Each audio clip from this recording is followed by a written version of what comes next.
Évangile de Jésus-Christ selon saint Jean, au chapitre 1, des versets 35 à 42. En ce temps-là, Jean le Baptiste se trouvait avec 2 de ses disciples.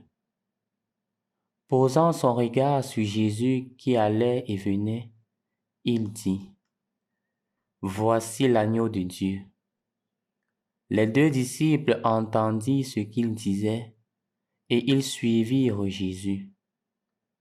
Se retournant, Jésus vit qu'ils le suivaient et leur dit, « Que cherchez-vous » Ils lui répondirent, « Rabbi » ce qui veut dire « Maître », « Où demeures-tu » Il leur dit, « Venez et vous verrez. » Ils allèrent donc, ils virent où il demeurait, et ils restèrent auprès de lui ce jour-là. C'était vers la 10e heure, environ 4 heures de l'après-midi. André, le frère de Simon-Pierre, était l'un des 2 disciples qui avaient entendu la parole de Jean et qui avaient suivi Jésus. Il trouve d'abord Simon, son propre frère, et lui dit, « Nous avons trouvé le Messie » ce qui veut dire Christ. André amena son frère à Jésus. Jésus posa son regard sur lui et dit, « Tu es Simon, fils de Jean. Tu t'appelleras Képhas, ce qui veut dire Pierre. » Au nom du Père et du Fils et du Saint-Esprit. Amen. Loué soit Jésus-Christ. Rendu au 2e dimanche du temps ordinaire, la lecture nous invite à approfondir cette relation avec Dieu. Mais les enseignements qui reviennent dans ces lectures sont tellement nombreux que s'il fallait les détailler, je crois que nous aurons au moins 1 heure de temps pour aborder chaque aspect. Et donc, nous allons seulement nous attarder sur quelques aspects que nous trouvons relevants, puisque cela sera comme une orientation pour cette année liturgique, pour ce temps ordinaire que nous sommes en train de débuter avec l'évangile de Marc, et montrant aussi la ligne que Marc voudrait nous proposer à travers l'Église pour pouvoir grandir une fois de plus en sainteté. En effet, chers frères et sœurs dans le Christ, remarquons, même si nous ne l'avons pas lu, dans la première lecture, l'appel du jeune Samuel. Samuel qui est appelé par le Seigneur. Remarquons dans l'Évangile que Jean-Baptiste a été choisi par le Seigneur. Jean-Baptiste a été appelé par le Seigneur. Et aussi, remarquons que Jean-Baptiste joue un rôle fondamental dans la mesure où Jean-Baptiste conduit les apôtres, les disciples vers le Christ. De la même manière, dans la première lecture, quand Samuel vient voir Élie, Élie lui dit, « S'il t'appelle encore, dis, parle, Seigneur, ton serviteur écoute. » C'est Élie qui oriente l'enfant vers le Seigneur. Donc, on peut retenir 2 choses dans cet épisode. La première, c'est que c'est le Seigneur qui appelle. Et chacun d'entre nous est appelé par le Seigneur. Le Seigneur voudrait avoir une expérience intime avec chacun d'entre nous. Le Seigneur voudrait avoir une expérience intime avec toi et moi. Et c'est pour cela qu'il nous appelle. Il nous appelle à une aventure amoureuse avec lui, à continuer son œuvre de création, à faire un paradis sur cette terre à travers nos actions. Et de ce fait, il m'adresse l'appel. C'est le Seigneur qui prend l'initiative. Viens et suis-moi. De la même manière qu'il a dit Samuel, Samuel, de cette même manière, il t'appelle par ton nom aujourd'hui. Et il te dit, viens et suis-moi. Il t'adresse le même appel, viens et vois. Il t'adresse le même appel. Est-ce qu'aujourd'hui, tu seras aussi capable de dire oui au Seigneur, de suivre le Seigneur puisqu'il t'appelle? L'appel du Seigneur t'est adressé. Où que tu sois, quelle que soit la situation dans laquelle tu te trouves, quel que soit le lieu où tu te trouves, le Seigneur te dit, viens et vois. Viens et fais l'expérience de mon amour. Viens et fais l'expérience de ma tendresse. Il attend un oui. La deuxième des choses que nous pourrions retenir, c'est que dans l'appel, il y a toujours des personnes qui orientent et qui accompagnent. Remarquez que dans l'évangile, c'est Jean-Baptiste qui oriente. Voilà l'agneau de Dieu. Il oriente ses disciples vers la lumière. Dans la première lecture, c'est Élie qui dit, c'est le Seigneur qui t'appelle. Lorsqu'il va encore t'appeler, dit, parle Seigneur, ton serviteur écoute. Il y a toujours une personne qui oriente. Et donc, l'invitation de ce jour, c'est de te demander, si tu ne l'as pas encore fait, de te trouver un accompagnateur spirituel.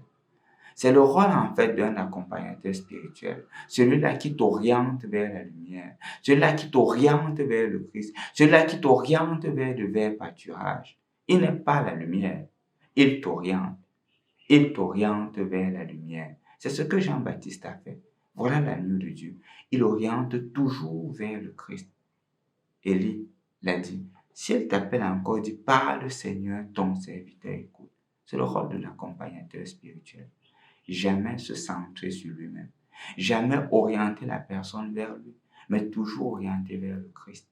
Et donc, tu peux savoir qui est justement le vrai accompagnateur en te demandant, est-ce que cette personne qui me guide, est-ce que cette personne-là qui me présente la lumière se présente au lieu de présenter le Christ?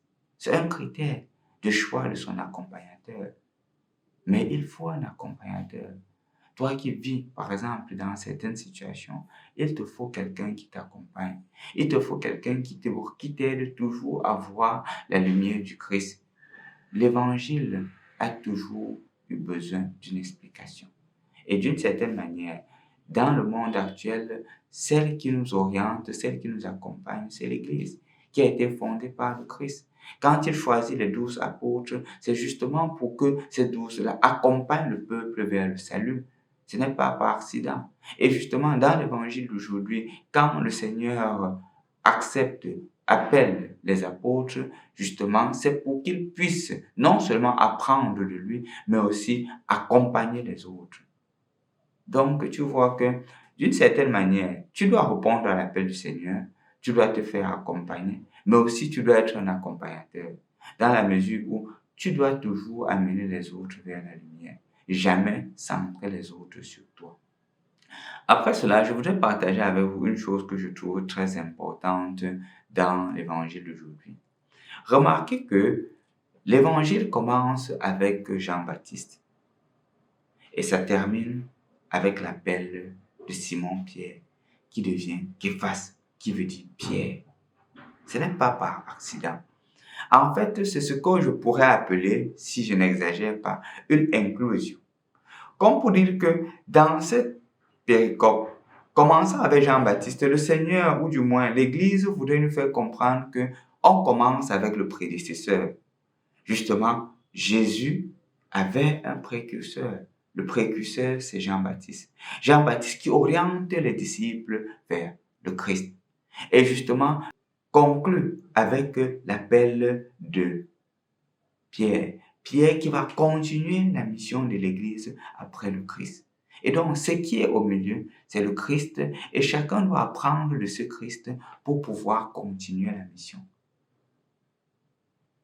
Jean-Baptiste est le précurseur.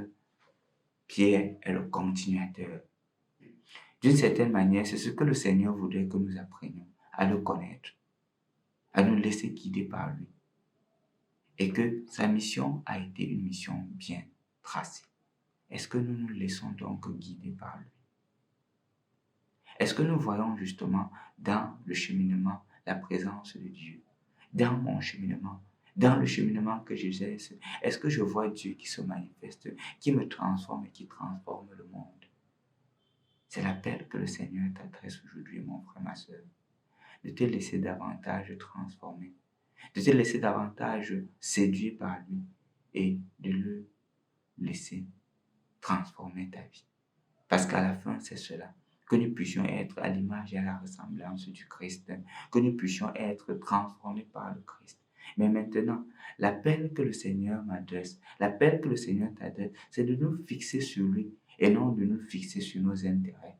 C'est pour cela que quand les disciples suivent Jésus, ils demandent aux disciples, que cherchez-vous?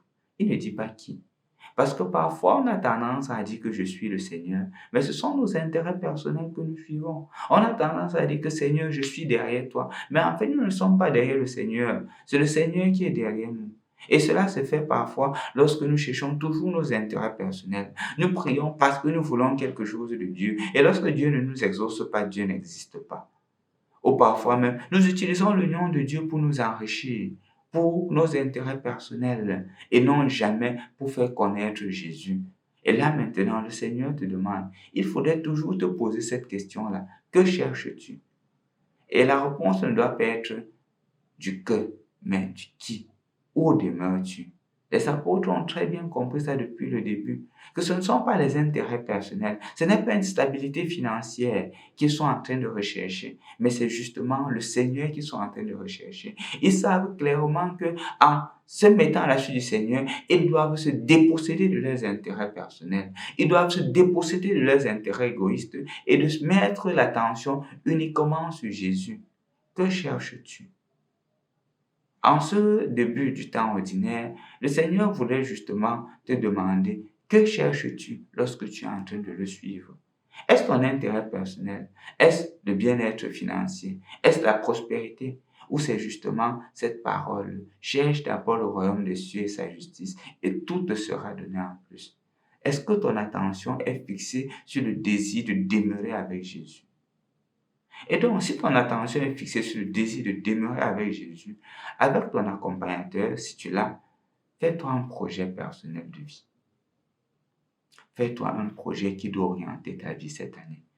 Généralement, on se fait des projets du point de vue financier pour voir combien on va augmenter en chiffre d'affaires, du point de vue de la famille, combien d'enfants en plus j'aurai, ou du point de vue de la relation. Il faudrait que cette année 2024 me trouve marié. C'est normal.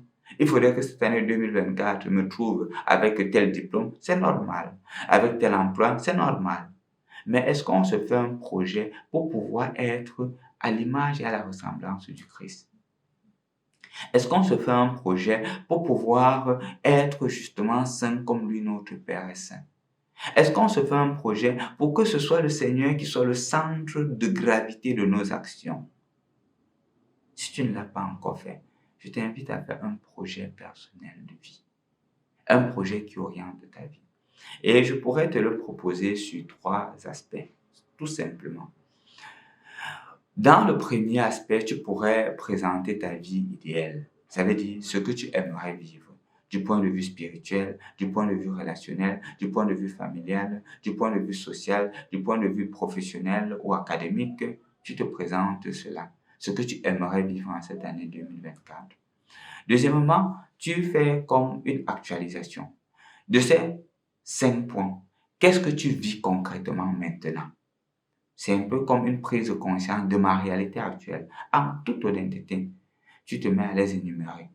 Et maintenant, dans le 3e point, tu te proposes justement les moyens pour pouvoir améliorer. Du point de vue académique, tu pourrais te rendre compte que ça n'a pas trop de difficultés. Ou par exemple, tu pourrais te rendre compte que c'est encore en train de balbutier. Et donc, dans le 3e point, tu prends des engagements pour pouvoir atteindre l'idéal du premier point.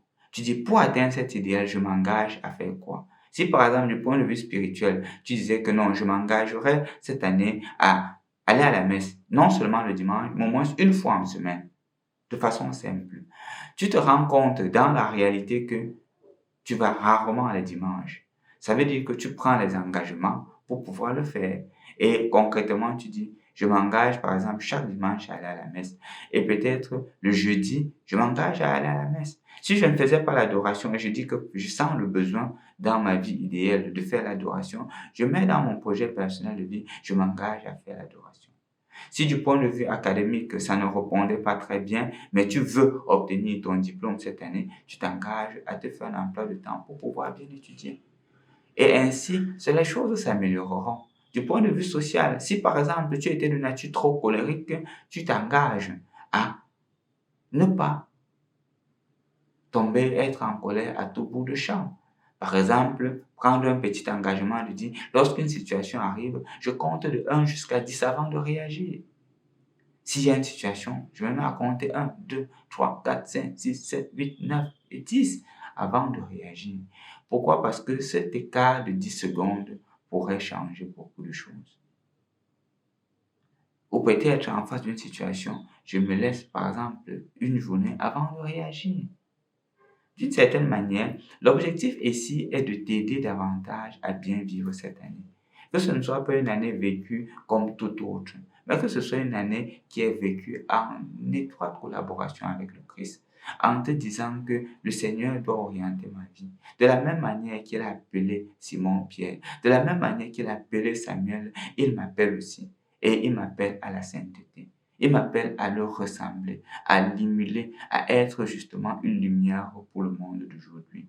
Le Seigneur veut faire avec toi des prouesses. De la même manière que dans l'Évangile, il appelle les apôtres pour le suivre, il voudrait aussi te préparer à cette mission-là.